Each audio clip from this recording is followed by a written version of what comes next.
Rifiuti speciali contenenti fluoruri che, anziché essere smaltiti in maniera corretta, venivano interrati in una cava. Blitz dei carabinieri del NOE contro il traffico illecito di rifiuti che ha portato all'esecuzione di 2 arresti ai domiciliari, alla denuncia di 10 persone, a 4 misure interdittive nel settore della gestione e del trasporto dei rifiuti. Sequestrata l'ex cavalotta Cison di Valmarino e i 9 camion utilizzati per il trasporto illecito. L'indagine è partita l'anno scorso dai lavori di bonifica dell'ex fonderia Montini di Paese da parte della Ecostile SRL di Pordenone, ma plesso operativo a Gorgo al Monticano. Il materiale, un misto di terra, rocce e scorie di fonderia contenente fluoruri, anziché finire nella discarica Forcal di Vittorio Veneto, autorizzata allo smaltimento di queste sostanze, veniva illecitamente sotterrato nell'ex cava di Cisoni in località Formesin, un sito in corso di sistemazione da parte della FAL SRL di Pieve di Soligo e che poteva essere riempito solo con materiale inerte.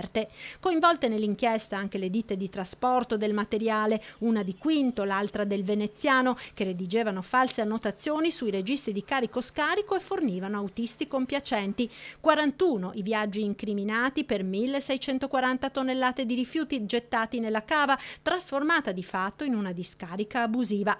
Nei guai è finito anche un appuntato dei carabinieri del NOE di Treviso, accusato di avere fornito informazioni sull'indagine ad alcuni degli indagati. Il militare è stato sospeso per 4 mesi.